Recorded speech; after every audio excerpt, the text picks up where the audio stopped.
आला रे आला, बिग बॉस आला, बिग बॉस सीजन 15। नमस्कार दोस्तों, मैं राहुल भोज एक बार फिर से लंबे इंतजार के बाद स्वागत करता हूं आपका फीफा फूज में। बिग बॉस बोले तो फीफा फूज।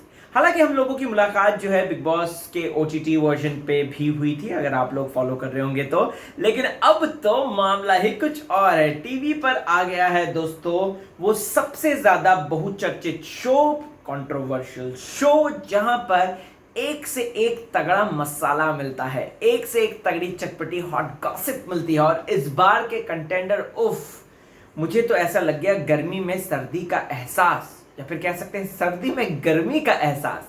क्योंकि कुछ कंटेंडर बहुत ज्यादा स्ट्रांग लगे हैं, यानी कि गर्मी में सर्दी, और कुछ कंटेंडर्स बहुत ज्यादा लगे हैं, यानी कि सर्दी में गर्मी।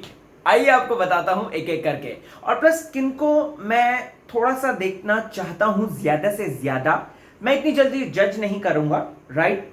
और ना ही साथ दोस्तों मैं अपना डायरेक्ट फैसला बताऊंगा। मैं सिर्फ और सिर्फ जो मैंने देखा उसके बेसिस पर है। आप लोगों की राय अलग हो सकती है, नो डाउट। लेकिन हाँ, इतना कह सकता हूं कि कई पॉइंट्स ऐसे आएंगे जो कि आप लोग भी मेरे से सहमत होंगे। तो चलिए शुरुआत करते हैं। फेसबुक, ट्विटर, इंस्टाग्राम पर राहुल भोज RAHULBHOJ के नाम से मौजूद हूं, तो आप मुझे चाहें तो वहां पर फॉलो करें। अब दोस्तों बात करेंगे बिग बॉस की, एक एक करके। सलमान सर का स्वैग, सबसे पहले तो सलमान सर आते हैं, स्वैग से करेंगे, स्वागत से लेकर जंगल थीम से लेकर, वो हमने ऑलरेडी आपको दिखा दिया है। इस बार हमको बोला जा रहा था कि जंगल में है, ये है, वो है। अरे क्या जंगल! यहां पर दोस्तों सबसे पहली और सबसे बड़ा पॉइंट मैं कहना चाहूंगा वो यही है कि ऑडियंस को थोड़ा ना बरगलाया गया है। एक्चुअली हमको लग रहा था शायद वो जंगल वंगल होगा, और यहाँ पे सिर्फ वो सेट बना दिया गया। सब ये यहाँ पे फिल्म सिटी में है, घर के पास ही है। समझ रहे हैं आप? तो ऐसे में मैं सिर्फ इतना कहना चाहता हूँ कि यार थोड़ा सा अगर जंगल वंगल का एडवेंचर दिखाते तो लिटरली मजा आ जाता। इन्होंने सिंपल सा एक अंदर ही अंदर एक जंगल क्रिएट कर दिया है। सेट के अंदर गए, जंगल में गए, वहां से इधर गुजर के हुए, फिर उसके बाद अल्टीमेटली घर पर आ गए हैं। अब ये देखना मजेदार रहेगा कि जंगल थीम जो दिखाई गई है इन लोगों के द्वारा, क्या वो वाकई में वाकई में क्या ऐसा होगा, क्या दिखाया जाएगा। सबसे पहले तो एंट्री करते हैं मिस्टर जय भानुशाली। जय की स्माइल बड़ी क्यूट है दोस्तों, और जिस तरीके से वो चीजें बता रहे थे ऐसा लग रहा था कि जय नर्वस है, लेकिन साथ ही साथ वो उत्साहित भी है। और प्लस सलमान सर खुद उनको छोड़ने के लिए आए, पूरा टोर वोर कर रहे हैं। अच्छा ये पेड़ है, ये परम सुंदरी है, विश्व सुंदरी है, ये है, वो है। अच्छा यहाँ पे पानी भी है, तो इतने मच्छर भी आते हैं, कीड़े भी आते हैं, जुरासिक पार्क वाले। ये सारी बातें सलमान सर बोलते हुए नजर आते हैं। जय की मुझे एक सबसे ज्यादा स्ट्रॉन्ग बात जो ये लगी दोस्तों कि बहुत पॉजिटिव एटीट्यूड है मैन, बहुत ही ज्यादा पॉजिटिव एटीट्यूड है। और मैं इतना कहना चाहूंगा कि जय जो है अगर इसी तरीके से रहे, जनता का दिल अपने आप वो जीतेंगे। देखो भाई, बिग बॉस हिंदी की अगर बात करें, ये जो हम देखते हैं, इसमें ना जनता दिल से जो साफ होता है उसको बहुत सपोर्ट करती है। पास में हमने बहुत देखा है, राइट? तो ऐसे में जय एक फैमिली पर्सन है, जय की अच्छी खासी ऑडियंस है, पहले से ही ऑडियंस है। और प्लस जय जो एक चमकता हुआ सितारा है। ऐसे में ये भी खबर सामने आई है कि जय ने जो है 10 हफ्ते तक का जो मैक्सिमम गारंटी कानून वाला होता है वो ऑलरेडी ऑक्यूपाइड कर रखा है। पता नहीं इसमें कितनी सच्चाई है, we really have to wait for that. हम इतनी जल्दी जजमेंटल नहीं हो सकते भैया, मैं कोई भी फैसला नहीं सुना सकता इस पर। अब जय के बाद अगली जो एंट्री होती है दोस्तों विशाल कोटियान की होती है। इनको मुझे याद है, आई वॉज इन 5th और 6th ग्रेड, इनकी फिल्म आई थी मेरी नई पड़ोसन देखो यारो। और उसके बाद मैं इनको और देखना चाहता था, बट कहीं ना कहीं बंदा थोड़ा सा वैनिश हो गया था। लेकिन अब ऐसा लग रहा है कि विशाल ये आएंगे। विशाल की अगर बात करें दोस्तों, तो उसमें विशाल का जो एटीट्यूड देखा ना, वो बहुत डाउन टू अर्थ पर्सन लगा मुझे ऐसा लगा विशाल को देखकर कि डेफिनेटली ये बंदा है ना, आगे जा सकता है, ये कर सकता है, ये लड़ाई भी करेगा, ये गुस्सा भी करेगा, ये हंसाएगा भी, मस्ती मजाक सब चीज करेगा।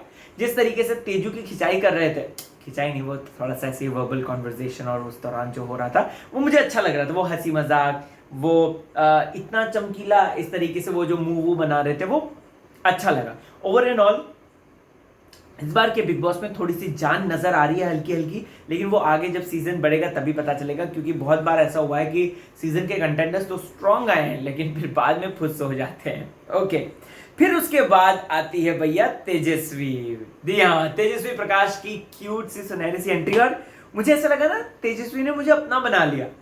मतलब when she entered, काफी लोगों को अनोइंग लगे होंगे बाय द वे, मुझे लग रहा है उनके नेचर को देख के, लेकिन she is like that only. खतरों के खिलाड़ी में हमने देखा है तेजू को, वो ऐसी ही है, happy go lucky bubbly girl, वो कहते हैं ना जो गर्ल नेक्स्ट डोर वाला एटीट्यूड, वैसा ही है उस बंदी का। अगर आपने देखा होगा जब वो अंदर आई थी, अंदर जब विधि पांड्या एंटर करती है, वो सीधा परम सुंदरी के पास जाती हैं, ठीक है, तेजस्वी उनका सामान पकड़े हुए वहां पे उसके बगल में आ ना, मैं तेरे को घुमा के लेकर आती हूँ। मतलब उसका एटीट्यूड है ना बच्चों की तरह है। तेजू की अगर मैं बात करूं दोस्तों, तो तेजू डेफिनेटली कुछ कर सकती है आगे। फैन फॉलोइंग है तेजू की, नो डाउट, बहुत अच्छी फैन फॉलोइंग है, टचवुड।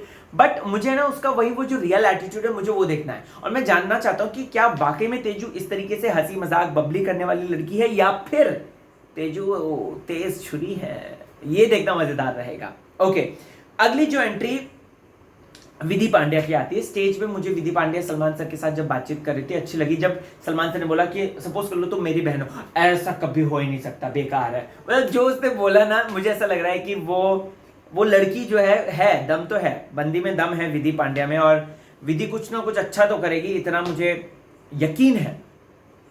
फैन फॉलोइंग अच्छी है उनकी, और विधि की अगर बात करें तो ऑफकोर्स वो एक डेली सोप से आती हैं, तो ऐसे में यही कह सकता हूं कि शायद वो धमाल मचाएंगी। So yes, I am rooting for Vidhi. जिस तरीके, वैसे तो अभी मैं सभी के लिए रूट कर रहा हूँ, फिर बाद में धीरे धीरे जर्नी जिसकी अच्छी होगी उसी को ही मुझे लगता है कि उसी के बारे में बात कर सकते हैं। ओके, अब आते हैं सिम्बा।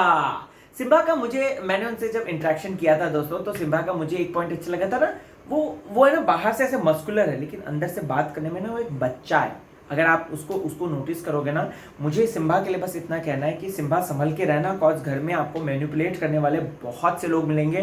सिम्बा में एक मैच्योरिटी तो है, नो डाउट, उसके लुक्स में है, माचोनेस है, बट दोस्तों सिम्बा जो है दिल से मुझे ऐसा लगा कि बहुत बच्चा सा है, और वो किसी की बातों में आने वाला टाइप्स का जो होता है ना, वो उस तरीके से। लेकिन हाँ, सिम्बा को रुबीना दिलैक का फैंडम जो है कहीं ना कहीं सपोर्ट कर सकता है, क्योंकि सिम्बा उन्हें आदर्श मानता है। और माफी चाहूंगा, आज तो हनी वाटर भी नहीं है चलो कोई नहीं, कल से बात करेंगे उसके बारे में। तो मुझे ऐसा लगता है सिम्बा के बारे में, ठीक है। अब आता है भैया उमर रियाज। ये कंटेस्टेंट तो इतने सारे फैंस को, इतनी सारी फैन आर्मी को अपने साथ लेकर आए। मतलब कि अभी जितने भी ये 13 कंटेस्टेंट्स घर में आए हैं, इनमें से सबसे ज्यादा इस वक्त जो फैन फॉलोइंग एंजॉय कर रहा है वो है उमर रियाज। आपको पता है 90,000 से ज्यादा उसको एक ट्वीट मिला था, कुछ उसका ट्वीट चल रहा था कल के दिन, मतलब कल ही हो गया फिर अभी, तो उसको 90,000 से ज्यादा, बाप रे बाप, इतनी जल्दी 1 लाख। तो भाई आसिम की फैन फॉलोइंग जो है वो बहुत इजी वे में गई है उमर के पास, और उमर क्या धमाका मचाएगा। उमर डिसेंट लग रहा है नो डाउट, लेकिन उमर को अपने भाई की तरह नहीं बनना होगा। प्लीज उमर वैसा मत खेलना ब्रो, क्योंकि तुम अगर आसिम की तरह खेलोगे तो लोग तुम पर आरोप प्रत्यारोप लगाएंगे। तो बेटर है कि तुम थोड़ा सा उससे अलग करने की कोशिश करो, थोड़ा सा ऐसा मास्टरमाइंड दिमाग ये सब जो है कोशिश करना शायद उमर कर सकता है। फिर उसके बाद Ishaan Sehgal, oh my god, इसकी एंट्री, इसका लुक बहुत ज्यादा शानदार। लेकिन हालांकि हमने देखा उमर और ईशान में कोल्ड वॉर से शुरू हो गई है, बट मुझे ऐसा लग रहा है कि शायद हो सकता है कि ये सिर्फ और सिर्फ टारगेट की बात हो, नॉर्मल सा शो को थोड़ा चटपटा करने की बात हो।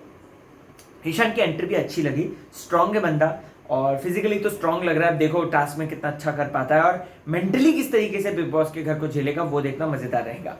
अगली आती है ब्यूटीफुल गॉर्जियस डोनाल्ड बिस्ट। डोनाल्ड की एंट्री आती है और मैं ऐसे आंखें फाड़ के देख रहा हूँ। मैंने कहा बंदी तो भैया मस्त है एकदम, मतलब मस्त in the sense she looks very pretty, she looks very very sensuous as well as, and मुझे ऐसा लग रहा है थोड़ा सा वो हल्की मीठी छुरी टाइप्स की बन सकती हैं। अब डोनाल्ड कैसा खेलेगी ये देखना मजेदार रहेगा। आकाशा फनी है, विटी है, और आकाशा के बारे में इतना कहना चाहूंगा कि आकाशा घर के अंदर एक पॉजिटिविटी लेकर आएगी, एक वाइविशियसनेस लेकर आएगी। बट ये बंदी है ना बहुत जल्दी लोगों की बातों से इन्फ्लुएंस हो जाएगी ऐसा लग रहा है, और उसके दोस्ती यारी के चक्कर में कहीं पड़ के अपना खेलना खराब कर दे। अब दोस्तों आकाशा के बाद आते हैं मिस्टर कूल यानी कि करण कुंद्रा। भाई साहब बंदे ने दिल जीत लिया, सच कह रहा हूं, बंदे ने इंडिविजुअल होके जो दिल जीता है ना वो मुझे बहुत अच्छा लगा। करण कुंद्रा की अगर बात करें दोस्तों तो ऑलरेडी उनकी भी फैन फॉलोइंग है, सोशल मीडिया पे धमाल मचा रहा था उनका हैशटैग, इनमें से किसी का तब नहीं था, तब करण कुंद्रा का हैशटैग धमाल मचा रहा था। तो ऐसे में करण कुंद्रा से एक्सपेक्टेशंस तो है। अगला जो कंटेस्टेंट आता है दोस्तों वो अफसाना खान है। अफसाना खान का मैं इतना कह सकता हूं कि उनके होंगे थोड़े झगड़े होंगे, बट जहां तक मुझे ऐसा लग रहा है अफसाना जी का तो रिकॉग्निशन अच्छी मिलेगी, बट ट्रॉफी के उतने पास तक वो पहुंच पाएंगी कि नहीं ये थोड़ा सा मुझे स्केप्टिकल सा लगा, थोड़ा सा। हाँ मैं कोई अगेंस्ट नहीं हूं, जस्ट मुझे ऐसा लगा। आपको क्या लगा जरूर बताइए। फिर मिशियार या वो भी ठीक लगी। अगला मुझे साहिल श्रॉफ सही लग रहा है, अभी स्ट्रॉन्ग तो लग रहा है बट लेकिन अभी थोड़ी एंटी ठंडी थी साहिल भाई की। तो अब देखो क्या करते हैं, बेसिकली करियर को रीइन्वेंट करने के लिए आए हैं बिग बॉस में, तो हम देखना चाहेंगे। एक चीज मुझे जो नेगेटिव लगी इस बार की बिग बॉस की ग्रैंड प्रीमियर की जो सो कॉल बनाया गया, तो ये उतना ग्रैंड नहीं लगा, ऑनेस्टली स्पीकिंग ये उतना ग्रैंड नहीं लगा। प्लस कंटेंडर्स की जो एवीज बनाई जाती है ना वो नहीं दिखाई दी, क्योंकि जैसे पारस का बताया था ना एकदम मैं संस्कारी प्ले बॉय ये वो, आसिम का भी बनाया था, और इनफैक्ट जब सीजन 12 में गुरु शिष्य वो अनुप जलोटा और वो जसलीन थी तो उस दौरान भी बहुत अच्छी एवीज बनी थी, वो किसान और बिजनेसमैन की कितनी अच्छी एवी बनी थी। सो मुझे ऐसा लगता है कि ऐसा अगर एवीज बनाते ना तो हम कंटेंडर्स को और आसानी से समझ पाते। अब हमें वक्त लग जाएगा उनको समझने में, मतलब जो उन्होंने बात बोली होती उसमें तो हम उसके बेसिस पे उनको रिलेट कर सकते थे, ऐसा मुझे लग रहा है। आपको क्या लग रहा है कमेंट सेक्शन में जाओ यारो, बिंदास मुझे बताओ इस बारे में, और बने रहो चैनल के साथ, देखते रहो फीफा फूस। मुझे इजाजत दो, बाय बाय। कल से एक नए जोश नए पहलू के साथ राहुल भोज आएगा, so keep on watching, bye bye.